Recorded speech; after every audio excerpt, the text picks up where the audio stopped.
Welcome to my podcast, From Divorce to Divinely Designed. I am your host, Michelle Wright, a spiritual mentor and guide for women navigating the full arc of rebuilding a life after divorce. Whether you're in the middle of the hardest chapter, opening your heart to love again, or rebuilding a blended family, you are in the right place. In this podcast, we explore how this is not happening to you, but how it is happening for you. Let's begin.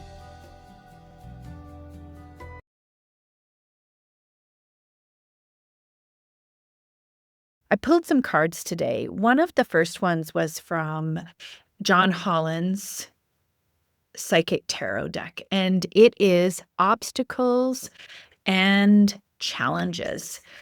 And we had some great trips this month. We went to Winnipeg to see our grandchild. We went to Toronto and spent several days exploring Toronto with one of our sons and their partner, and it was just so much fun. But there are obstacles and challenges in all aspects of our life. And that's been a big thing when I talk about divorce and then I talk about being divinely designed. In the beginning of my spiritual journey, moving away from, I think, a Christian base, which from a Catholic perspective, that's where I was, where we were sinners. And in many ways, you're expecting to go to hell. You're expecting for everything to go wrong. And I'm really shifting into a new spiritual awakening that recognizes that, first of all, we're always going to have these obstacles and challenges.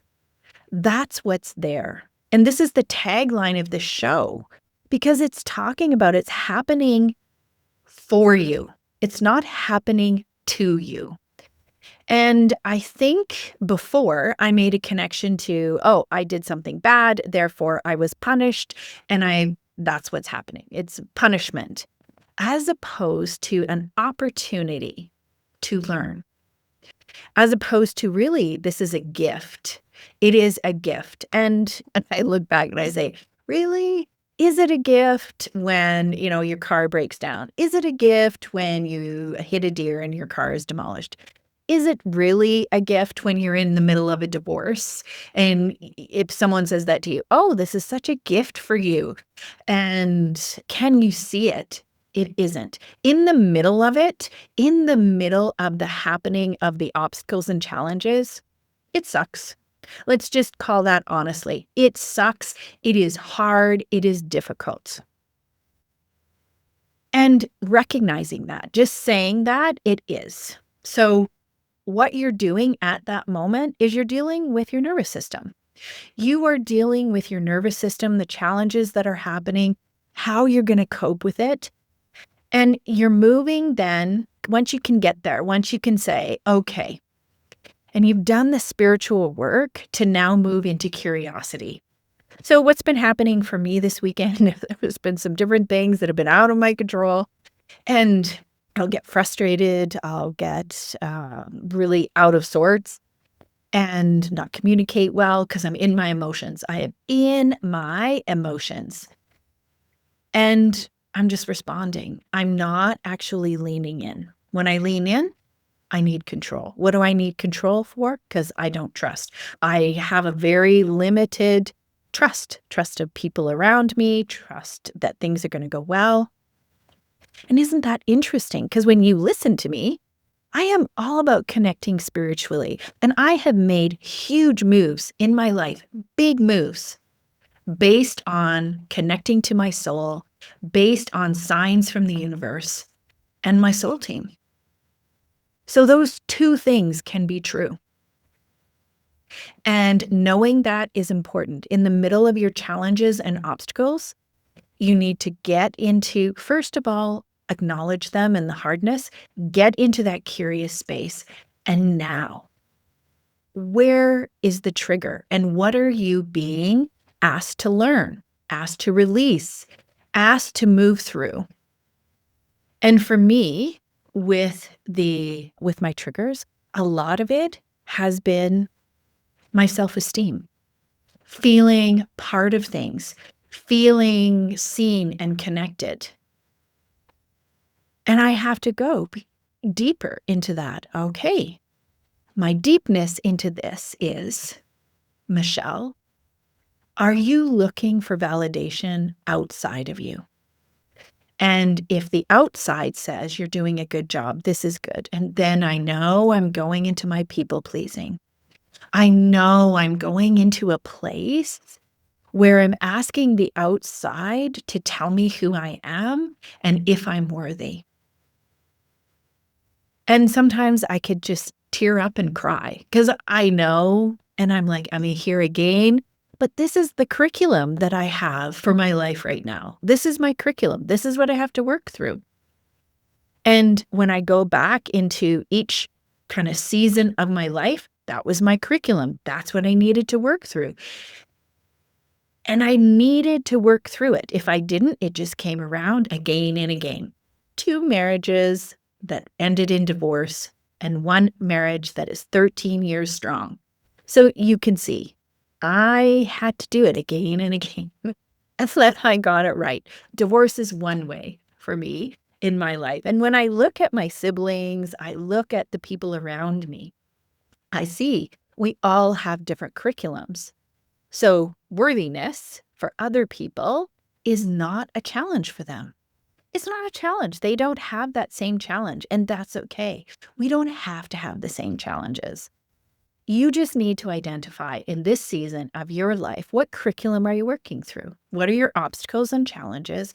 What are your triggers that are setting you off, pulling you out of living a joy-filled life, one of service to those, to yourself, service to loving yourself and being good with yourself, and from a full cup, service to those around you, your friends and family and your community. And I see it like this wave of water, just ripples going forward, because the more you love yourself, then you can move out. And what I have is Uwe Art. I pulled another card and I love her. Uwe Art, she's an artist, and then she makes these incredible oracles. And this is Embrace Your Wildness. And that's a hard piece. I'm going to tell you why. First of all, wildness has nothing to do with control. If I speak too much, if I'm too big, if I'm too wild, my wild heart, my crazy things, I'm leaving all my shoulds. I'm leaving all the parameters that were put around me from the tribes I've lived with, my family, where I worked, the church that I was grown up with. Now I'm moving that all apart, right? I'm pulling those walls from me. And I recognize that as a woman. My daughter, she gave me this beautiful book called The Invisible Woman. And it's an incredible author from the UK that is using the data of how women have been invisible in the world. And I tell you this because in my wildness, what this looked like is my husband and I, we are very equal. So it's not like one person always does cooking and one person cleans. We actually often do it together. Or depending on who's busy, one person cooks, one person cleans. It's not a big deal. I'll get him coffee, he'll get me coffee. And I'm reading this book, and this book is like how women are invisible and how the male patriarchy throughout history has really just systematically made us invisible. So my husband, he gets up later than I, and then he says to me, because I was done my coffee, I was getting up to go do things, and he says, "Oh, do you mind getting me a copy?" And I'm reading this book, my wildness came out, and I'm like, "What? You want me to get you a copy? What do you mean? I am not a slave as a woman." And he's just looking at me wide-eyed going, I agree with you. No, you're not a slave. No." And I had to come to him because I was so frustrated from this book and what has happened, and say, "I am so sorry, sweetheart. I'm so sorry, because you are not the person who diminishes me. You are not a person who looks at how can we keep those around us small so that I can get bigger. That is not how he works. He was asking, just like I do, if you're up, do you mind getting me something? And we do that equally, 50-50. We work together. It is not a big deal. It is not something in our relationship, in our marriage, that is a problem. So, embrace your wildness.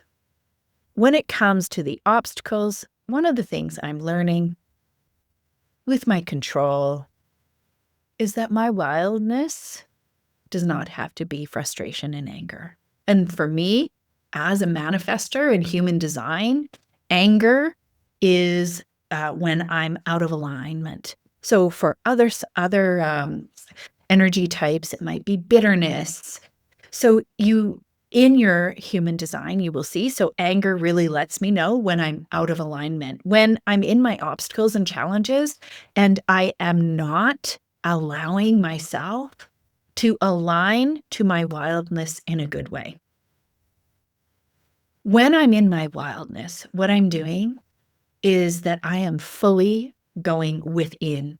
I am going into my heart, into my soul, and I'm loving me and my gifts, and I'm connecting from a fullness of love, from a full cup of love and service, just like I talked about, that ripple going outwards. And then my wildness is doing what I want. What this meant is the other day, I had an invitation to go for a family member's important event. But I had got home from our trip late the night before, and I traveled with my mom, who struggles with her cognition and her memory, and she also struggles with her mobility. And we had a very important meeting in Edmonton, so it took all day.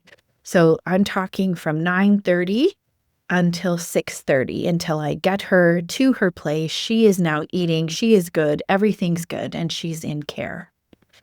And I just said, I can't go. And it was so hard to recognize that I was physically exhausted, emotionally exhausted, and I had nothing left to give in my tank. And being wild is recognizing that I love deeply my family, and this wasn't a must-do, meaning that it was important to show up, and I can do that in a different way. This was, I need to recognize that I can't please everyone in this moment, and I needed to look for myself. That's one way I embraced wildness. And I look forward. Another way that I'm going to embrace wildness is getting on my Instagram, getting on stories, getting on reels, continuing to tell my story and continuing to share how I can help women in divorce, finding love again, and blending. And setting up a mentorship to help them work through these different pillars as we go through. That's going to be my wildness. Why? Because part of me is scared. What will people think? What happens if I fail? What happens if I'm successful? What happens? And then I get stagnant and not moving. And the wildness is beating my drum wholly and completely. As this human, as this divine woman at 57 that has so much to share for other women on their journey. So that's how I'm embracing my wellness. How are you being embraced your wellness? How are you stepping out of your box, out of your circle, out of what you usually do? And you know it aligns with your heart, your soul, your human design, your astrology. It just aligns with where you need to go next. And the other beautiful card from Asha Frost was the Summer Solstice.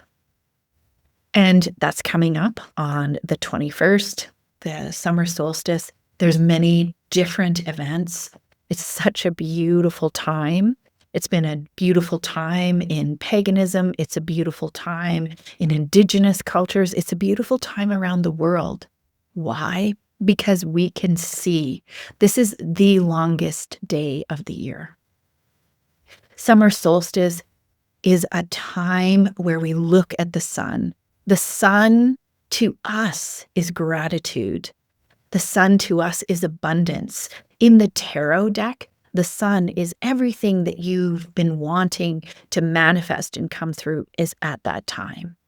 The summer solstice is a time of gratitude. It's a time when you really look at your life in all the light and you shine and you say, I am so happy that I have this daylight, that I have this oxygen, that I have this planet, that I have these people, that I have these animals. What is your list of gratitude for the summer solstice? There's many different astrological ways you can celebrate the summer solstice. If you go online, you can pull tarot decks. There's summer solstice circles. Find a way for yourself. I know when I was I wanted to look because it's so beautiful. The creators that talk about it, Asha Frost, she talks about it. And she talks about the indigenous and the indigenous ceremony and what it means for them. We're not indigenous, but we can learn from the beautiful people of Turtle Island and how they connect with nature and their souls for the summer solstice. And she's saying during our summer solstice ceremonies, we share a bowl of strawberries, which bring gentle nectar to our hearts and spirits. So it's recognizing the gifts of the land coming into your heart and spirit. That makes me think about this beautiful nectarine my son had gotten. So we come into their beautiful apartment. They bought just delicious fruit for us to enjoy. And one was this nectarine that you had to eat with the two people. That's how big it was. It was just huge, juicy, delicious, sweet. And you just allowed it to nourish and to be thankful for each slurpy bite. So in this next part of the month, it's not just on the 21st. How are you digging in to what is around you in nature, the abundance of the food that you have? And maybe in a time when we don't have enough, what is there? It's not what's missing, it's what is there. Then it talks about the deer spirit comes. Oh, so the strawberries in it, the nectar in our hearts, and it's reminding us that the strawberry, the nectar in the hearts, is reminding us to soften into self-acceptance. We just like these strawberries, like this nectarine. We're that beautiful. We're that delicious. We are that ripe, that needed on this planet for someone else. Every breath that you have is here for yourself and to serve those around you. And it might be you're serving the plant people, the animal people, you're serving people, you're serving the spirits. How do you serve? So it's coming into your self-acceptance. And your wildness is imagining your self-acceptance in so many different ways. And then Asher Frost says, dear spirit comes in before you today and nuzzles your cheek. So this beautiful deer comes and is nuzzling your cheek. They have a strawberry in their mouth and they offer it to you. You place it on your heart and grandfather sun shines brightly upon you, the warmth and the light illuminating your presence. I celebrate my success and the forward movement of my dreams. I care for myself deeply as I pour my light into this world. As I pour my light into this world. How powerful that is. As we work through our obstacles and we recognize the wildness that we are, uniquely you, In the summer solstice, over these next 2 weeks, what are you sharing with the world? Your light, just like the sun's light, is here to shine brightly, and you are needed. You are needed on this world. Your gifts are needed uniquely. Your wildness is needed uniquely for for this world to heal, flourish, and be the best that it can be. And that's the call for each of us on this summer solstice. The call to shine, the call to evolve, the call to be the best that we can be and move into it. Now, I know it's hard for me at times. It's hard because in the obstacles, I get stuck. And so I have to have that deep grace, because as I recognize that I am so imperfect and I need to give myself grace. That's why it's on my arm, grace. It's tattooed on my arm. It's that beautiful grace that the divine gives us, that is the magic of the world. That is grace. It is the grace we give to other people as they're not their best and they're fighting through their own obstacles and challenges. It is the grace that we have in this world that is struggling to become the new version of what it's going to become. And so we feel unsafe. We might feel limited in our access to finances, to food, to movement.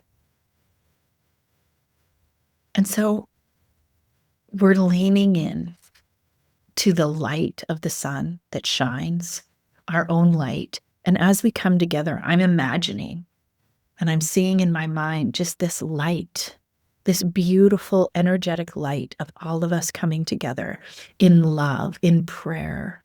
And I say wildness because in the social media today, it is about take care of yourself, see only your way. And so I need to share my light with Alberta separatists, which is hard for me right now. I need to share my light with those that I don't agree with. And yet I need to recognize that their voice is needed. I don't understand their journey. I don't understand how their voice is going to help move us forward.